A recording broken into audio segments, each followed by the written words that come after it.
Mga anak di umano ng Aldab sa kalye-serye, nagpakita sa Itbulaga. Mga host na sina Alan Kay at Jose Manalo, nagulat. Para sa kabuuang ulat, alamin natin ang buong detalye.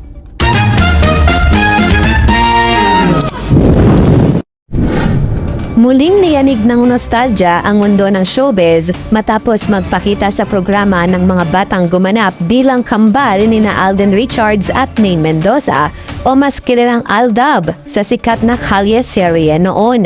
Sa isang emosyonal at masayang tagpo, hindi na itago ni na Alan Kay at Jose Manalo ang kanilang matinding gulat nang malaman ang tunay na pagkakakilanlan ng mga bisita.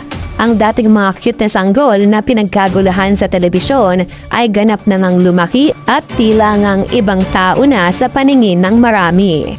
Hindi makapaniwala ang mga host habang pinagmamasdan ang kambal na ngayon ay dalaga na.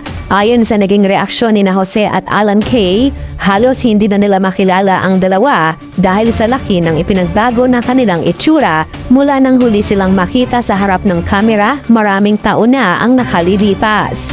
Ang nasabing revelasyon ay agad na naging usap-usapan sa social media kung saan maraming netizens ang nakaramdam ng pangungulila sa mga panahong tanyag pa ang tambalang Aldab.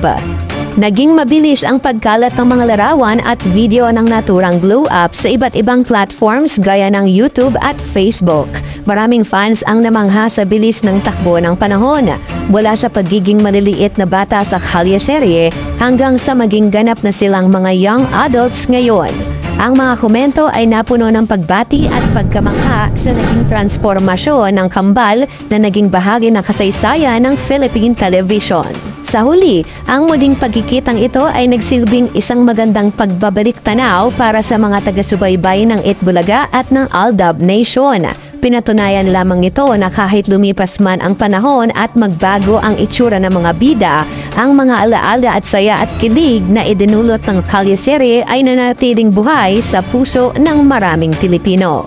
Isang paalala rin ito na sa kabila ng mabilis na pagbabago ng mundo sa showbiz, ang mga nabuong samahan ay hinding-hindi malilimutan.